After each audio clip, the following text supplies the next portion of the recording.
Welcome to ప్రజా television news bulletin. ముందుగా headlines. Bangarupalem పర్యటనలో కార్యకర్తలపై ఫైర్ అయిన జగన్.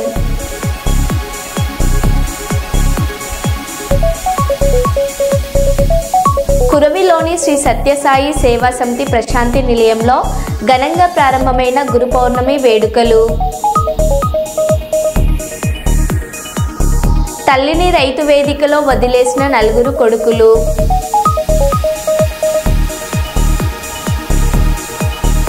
పోలీస్ స్టేషన్లో కోడి పంచాయతీ. కోడిని కొట్టాడని పోలీసులకు ఫిర్యాదు చేసిన మహిళ.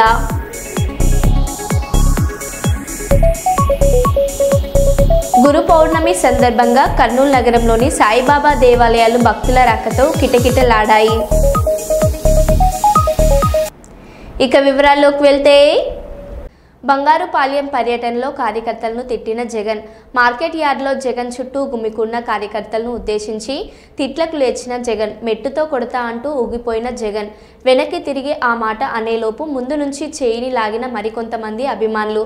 ఏం మనుషులప్ప మీరు, బుద్ధ ఉండక్కర్లే అంటూ ఆగ్రహం. పక్కకు చావండి, నడవడానికి దారినివ్వండి అంటూ తిట్ల పురాణం.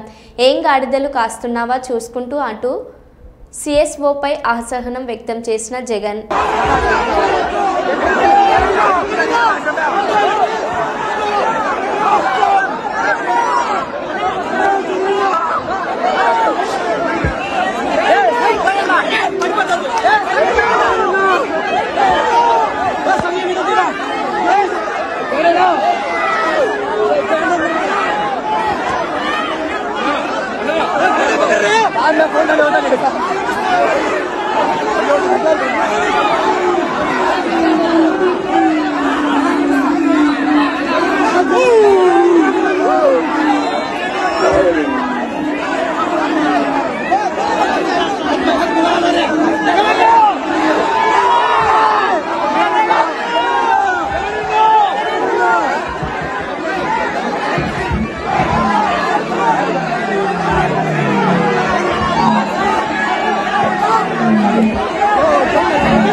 పద్మశాలీలు ఐక్యంగా ఉంటే రాజకీయాలలో రాణించవచ్చని పెద్దపల్లి జిల్లా పద్మశాలి సంఘం అడక్ కమిటీ చైర్మన్ వలస నీలయ్య అన్నారు.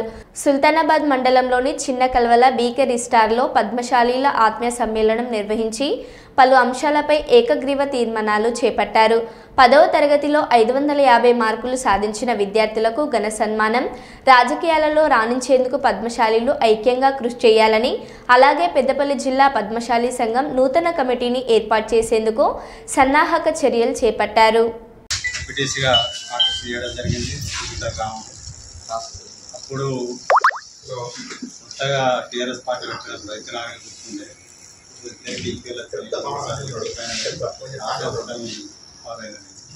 మళ్ళీ తదుపరి 5 సంవత్సరాలు 2006లో సర్పంచ్గా ఎన్నిక. ఆ తదుపరి 2017లో ఇప్పుడు జిల్లా కమిటీ చేసినట్టుంది మన పద్మశాలి వివిధ రంగాల్లో ఏర్పడలేదు. అప్పుడు నేను వైస్ ప్రెసిడెంట్గా పెద్దపల్లి డివిజన్ చేయడం జరిగింది. తద్వారా ఏమైంది కదంటే జిల్లాలుగా ఏర్పడడం జరిగింది. 4 జిల్లాలుగా కరీంనగర్ ఉమ్మడి జిల్లా నుంచి పెద్దపల్లి మరియు అదేవిధంగా సిరిసిల్ల, జగిత్యాల, కరీంనగర్.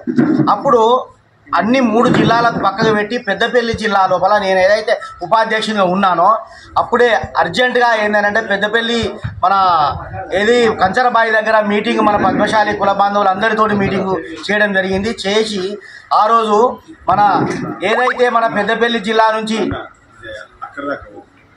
2 నిమిషాలు అయిపోద్ది. ఇప్పుడు అన్నయ్య గారు కరీంనగర్ ఉమ్మడి జిల్లాలకు చేసినటువంటి సేవలను గుర్తెరిగి నేను ఆ రోజు పెద్దపల్లి వాస్తవ్యులందరూ కూడా నన్నే ప్రెసిడెంట్గా ఉండుమంటే నాకు అద్దు వేముల రామూర్తి గారిని పెడదామని 1 సంవత్సరం కొరకని చెప్పి పెట్టడం జరిగింది. అది సంవత్సరం ఒకటి అడాక్ కమిటీ అని చెప్పి పెట్టడం జరిగిన తర్వాత వేముల రామూర్తి గారు ఏం చేస్తుండ్రు, ఎలా కార్యక్రమాలను ముందుకు తీసుకుపోతుండ్రు అనే విషయం మీ అందరికీ తెలిసిన విషయమే. కాకపోతే ప్రతిసారి కూడా ఆ ఉపాధ్యక్షునిగా పెద్దపల్లి జిల్లాలో ఉంటూ ప్రతిసారి 2-3 సంవత్సరాలు ఏదైతే టర్మ్ అయిపోయిందో అన్న ఎలక్షన్లు పెడదాం ప్రతిసారి ఇదే ముచ్చట చేయడము, తను వినడము, అది చెవులోకి వెళ్ళి విని ఇడిపించుకొని పట్టించుకోవడం పోవడం లేదు. అయితే ఆ మధ్యలో ఏంటంటే కరీంనగర్ ఉమ్మడి జిల్లా నుంచి రావాల్సిన సభ్యత్వ రుసుము కూడా 1,89,000 1,79,000 రూపాయలు చెక్ రూపకంగా తీసుకొచ్చి జిల్లా సంఘానికి అప్పచెప్పడం జరిగింది. చెక్ రూపకంగా టౌన్కు 100 రూపాయలు అని చెప్పిర్రు. ఎవరికి కూడా ₹1 ఇవ్వలేదు. ఇదివరకు కూడా ఆ పైసలన్నీ వారి దగ్గరే ఉన్నాయి. మండలానికి ఇవ్వలేదు, జిల్లాకి ఇవ్వలేదు, టౌన్కి ఇవ్వలేదు. ఇది జరిగిన విషయం. 21 తారీఖు జూన్ అని అన్నాడు.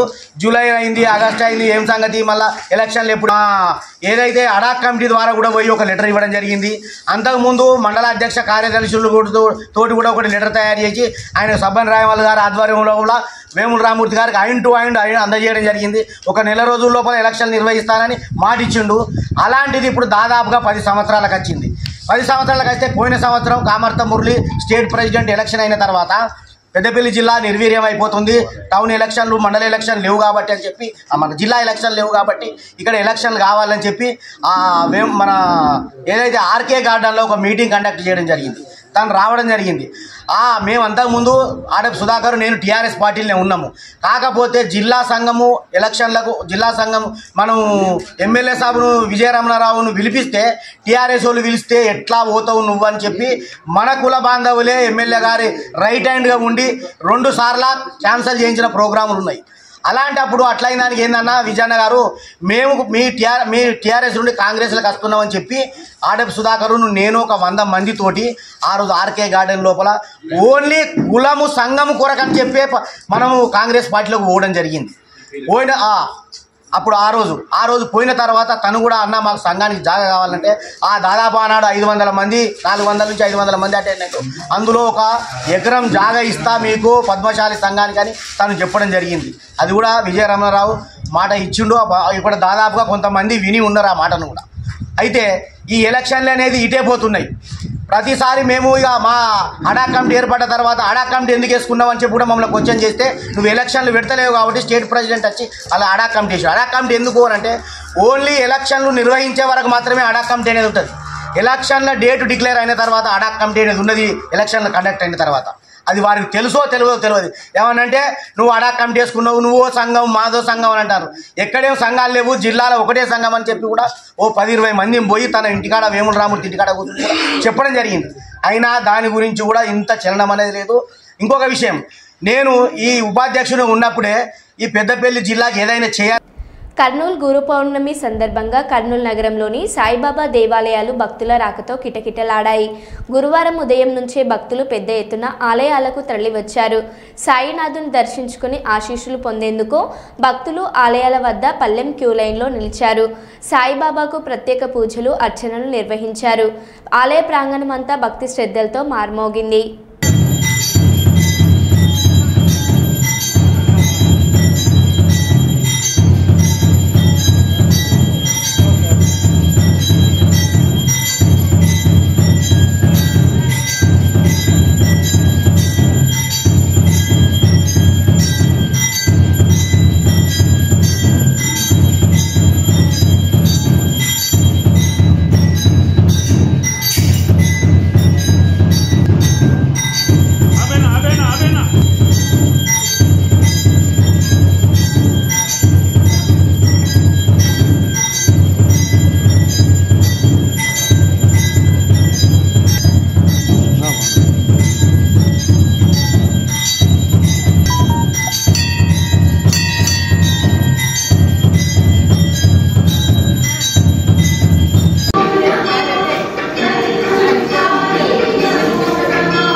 కురవిలోని శ్రీ సత్యసాయి సేవా సమితి విశ్వప్రశాంతి నిలయంలో ఘనంగా ప్రారంభమైన గురు పౌర్ణమి వేడుకలు.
ప్రభుత్వ పాఠశాలలకు పంపిణీ చేసిన స్కూల్ బ్యాగుల వ్యత్యాసాన్ని ప్రజలకు వివరిస్తున్న పాణ్యం మాజీ ఎమ్మెల్యే కాటసాని రాంభూపాల్ రెడ్డి. 2019 నుండి 2024 జగన్మోహన్ రెడ్డి ముఖ్యమంత్రిగా ఉన్నప్పుడు ప్రభుత్వ పాఠశాలలకు పంపిణీ చేసిన స్కూల్ బ్యాగును ప్రస్తుత కూటమి ప్రభుత్వం ప్రభుత్వ పాఠశాలలకు పంపిణీ చేసిన స్కూల్ బ్యాగుల వ్యత్యాసాన్ని ప్రజలకు వివరిస్తున్న పాణ్యం మాజీ ఎమ్మెల్యే కాటసాని రాంభూపాల్ రెడ్డి. మన పాత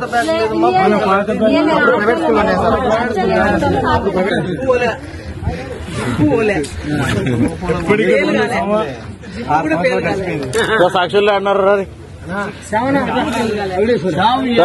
మన బ్యాగ్ కూడా వచ్చిందిరా, దుమ్ము తప్ప ఫాల్ట్ లేదు దాంట్లో. ఇప్పటికి కూడా దమ్ము ఉంది దాంట్లో. మా లొకేషన్ ఇచ్చిన బ్యాగ్ అది. లోపల పెరకండి, అది ఒకసారి పెరిగిన కాడ ఉంది అది. అది చూపి బొక్క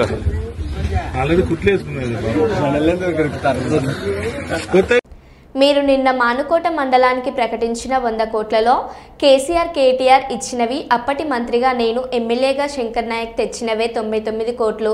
పాత శీల పలకాలకు పాత పనులకు రంగులేసి కొత్తగా చేసినట్లు సంబరపడిపోకండి. మీకు సిగ్గనిపించడం లేదా అని మైబాద్లో తన నివాసంలో ఏర్పాటు చేసిన విలేకరుల సమావేశంలో మాజీ మంత్రి సత్యవతి రాథోడ్ అన్నారు.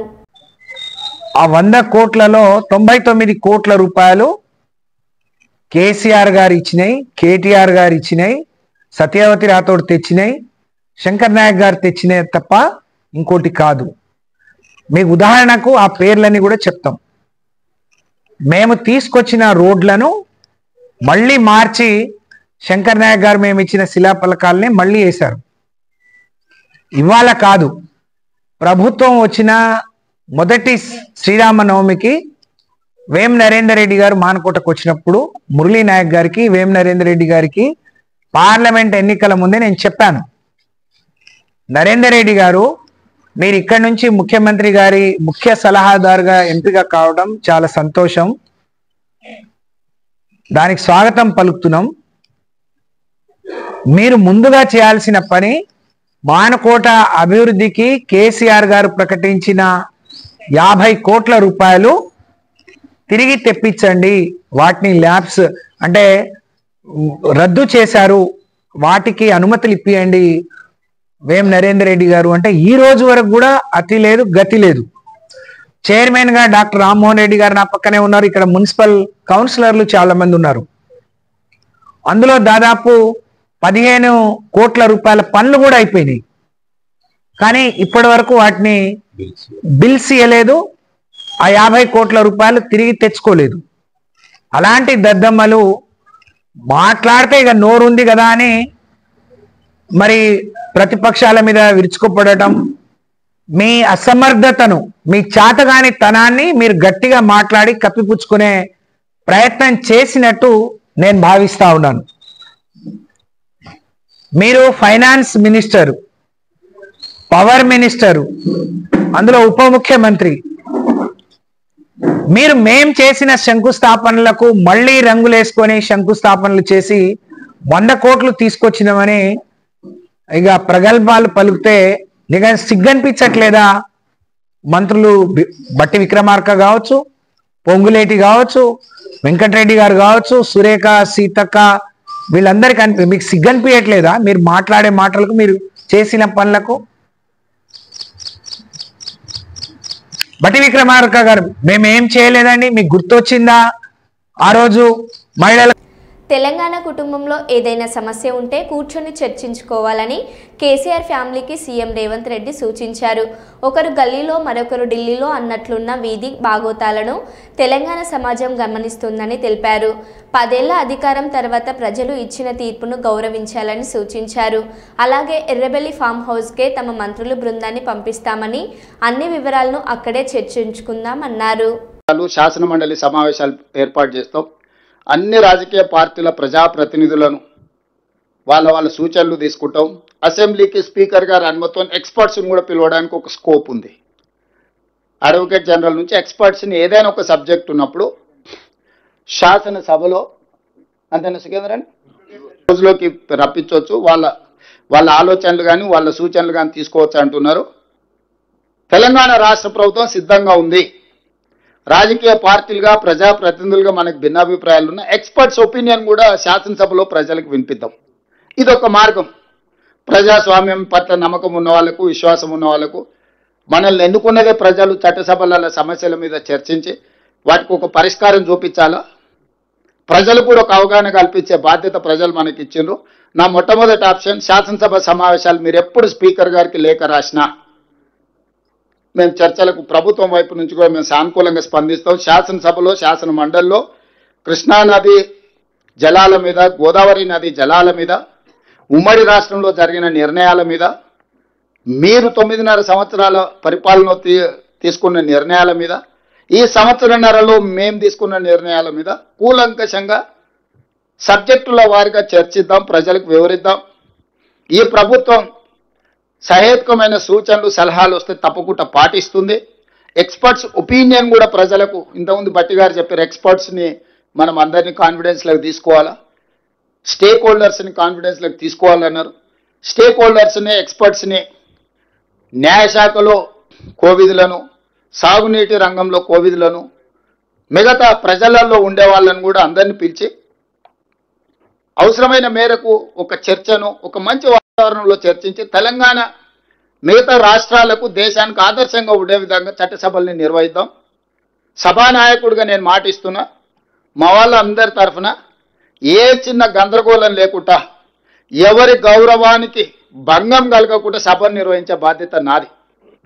ఎవరిని కూడా పల్లెత్తు మాట అనవసరంగా మాట్లాడకుండా పక్క చట్ట పరిధిలో చట్టసభల్ని నిర్వహించే బాధ్యత నాది. భద్రాచలం ఈవో రమాదేవి మీద పురుషోత్తంపట్నం గ్రామస్తులు ఆరోపణలు. అధికారి బాధ్యతగా ఏపీ రెవెన్యూ అధికారులతో సంప్రదించకుండా దౌర్జన్యంగా వ్యవహరించారని ఆరోపణ. వెళ్ళి కోర్టు ద్వారా ఏదైనా ఇల్లీగల్ ఉంటే నువ్వు దాన్ని అడ్డుపడి చేయాలి తప్ప, ఎప్పుడో మాతో పాటు వచ్చినటువంటి ఎస్సీలు ఇవాళ లంబాడి కాలనీలో ఉన్నారు. వాళ్ళు కట్టినటువంటి ఇల్లు ఈ పుల్లమ్మ అనేటువంటి వ్యక్తి, ఆమె కూడా కట్టి 40 సంవత్సరాలు అయింది. మొన్న ఫైర్ యాక్సిడెంట్ లో పోతే ఎంఆర్ఓ గారు వచ్చి 10,000 రూపాయలు ఆమెకి ఇచ్చి ఇల్లు ఇస్తామని చెప్పేసి అన్నటువంటి దాంట్లో ఆమె ఇల్లు కట్టుకోకుండా 2 సంవత్సరాలు ఒక పాకేసుకొని తాటాకు పాకలో నివసిస్తూ ఒక 2 గదుల ఇంటికి కట్టడానికి ఆమె కూతురు ఎక్కడో ప్రైవేట్ జాబ్ చేస్తా ఉంటే ఆ డబ్బులతో ఆమె ఇల్లు కట్టుకుంటా ఉంటే నువ్వు నిర్దాక్షిణ్యంగా అర్చకుల్ని, ఎంప్లాయీస్ ని, అక్కడ ఉండే ఆటో వాళ్ళని, అక్కడ ఉండే కొబ్బరికాయలు అమ్ముకునే వాళ్ళని, వాళ్ళందరినీ తీసుకురావాల్సిన అవసరం ఏముందమ్మా?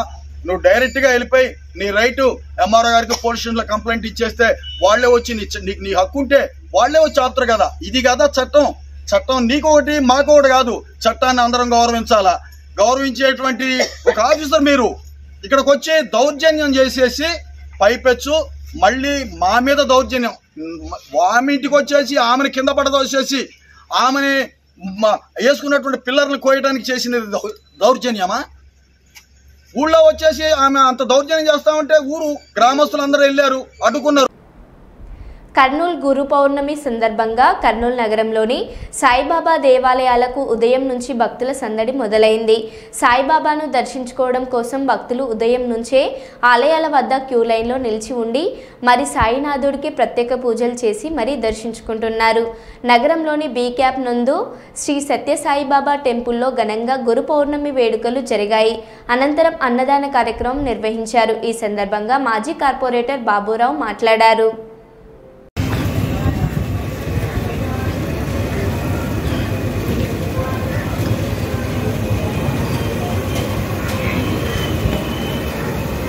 ఇది కాదగడు ఇది కాదగడు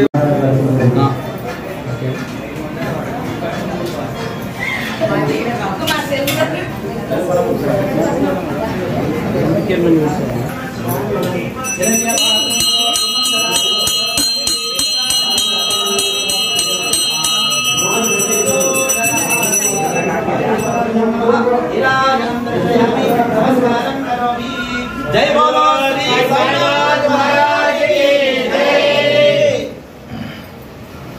ముందుకు వచ్చేయ్.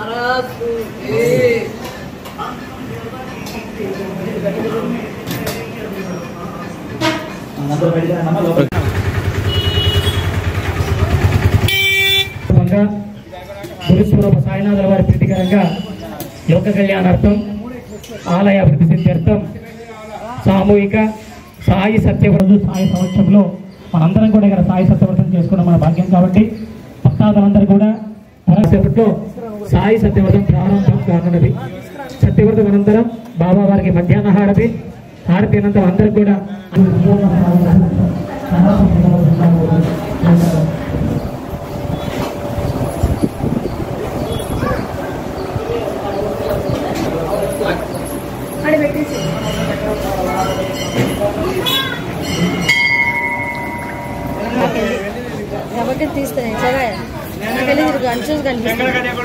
వెండిదా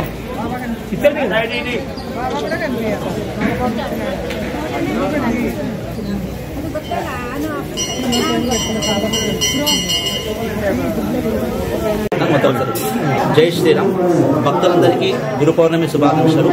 ఈరోజు శ్రీ నాగసాయిబాబా ఆలయం నందు గురు పౌర్ణమి నిమిత్తం ఆలయం నందు బాబా వారికి విశేష అభిషేకములు అలాగే మధ్యాహ్న హారతి అనంతరం మహా అన్నదాన కార్యక్రమం జరుగుతున్నది. ఈరోజు గురు పౌర్ణమి కావున గురువులను పూజించవలసిన రోజు కాబట్టి మనకు సాయిబాబా గురుస్వరూపుడు కాబట్టి ఈరోజు శ్రీ సాయిబాబా ఆలయం నందు విశేష పూజలు అలాగే విశేష అభిషేకములు అన్నదాన కార్యక్రమం నిర్వహించడమైనది. ఈరోజు గురువును పూజించడానికి ఎంతో విశిష్టమైన రోజు కావున ప్రతి ఒక్క భక్తులు కూడా మీకు గురువును స్మరించుకోవడం ఈ రోజు చాలా ఉత్తమమైన రోజు. జై శ్రీరామ్. మీ పేరు సార్? నా పేరు డి శివకుమార్ శర్మ, శ్రీ నాగసాయిబాబా ఆలయం, నరవర నగర్, బీ క్యాంప్. శ్రీ గురుభ్యో నమః. శ్రీ మహాగణాధిపతయ నమః. శ్రీ సాయినాథాయ నమః. ఈరోజు విశేషం వ్యాస పౌర్ణిమ, గురు పౌర్ణిమ. వేదవ్యాస మహర్షి జన్మించిన ఈ రోజుని వ్యాస పౌర్ణిమ అంటారు. జగత్కంతా జ్ఞానాన్ని ప్రసాదించిన మహర్షి వేదవ్యాస మహర్షి. సప్తర్షుల్లో వేదవ్యాస మహర్షి ఒకరు. వేదవ్యాస మహర్షి అందించిన జ్ఞానాన్ని మనము ఈ వ్యాస పౌర్ణమి మహోత్సవంలో జరుపుకొనడం మనందరి భాగ్యం. మరొక విశేషం, ఈ యొక్క గురు పౌర్ణిమ గురువారం రావడం మన అదృష్టం. కాబట్టి గురువారం రోజు గురువుకి అత్యంత వారం కాబట్టి ఈ రోజు చేసిన ఈ పూజ గురువు మనకు అఖండమైన జ్ఞానాన్ని, జీవితాన్ని, సన్మార్గాన్ని ప్రసాదిస్తానని ప్రార్థిస్తూ మనందరం కూడా స్వామి సమక్షంలో ఈ యొక్క కార్యక్రమంలో పాల్గొని సంపూర్ణ సాయి వ్యాస భగవాన్ అనుగ్రహం పొందుదాం. జై బోలో సాయినాథ్. నా పేరు వేదవ్యాస శర్మ, కర్నూలు. అందరికీ గురు పౌర్ణమి శుభాకాంక్షలు. ఓకేనా. ఈరోజు గురు పౌర్ణమి సందర్భంగా అరవర్ నగరం, ముఖ్యంగా అరవర్ నగర్ వాసులకు, కర్నూలు జిల్లా ప్రజలకందరికీ నా శుభాభివందనలు తెలియజేస్తున్నాను.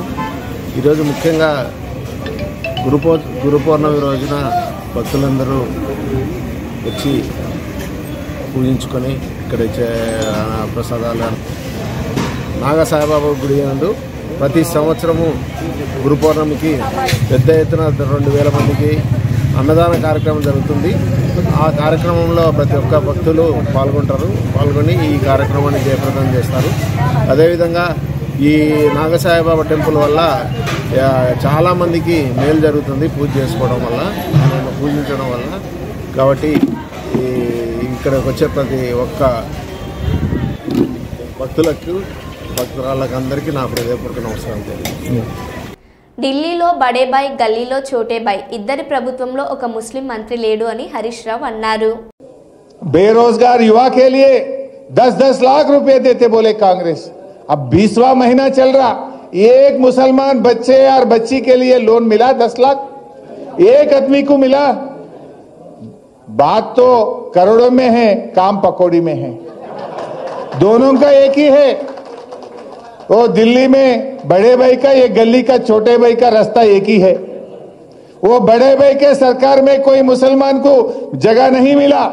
ये रेवंत रेड्डी सरकार में भी 20 महीने हो गया, आज एक मुसलमान को मौका नहीं मिला.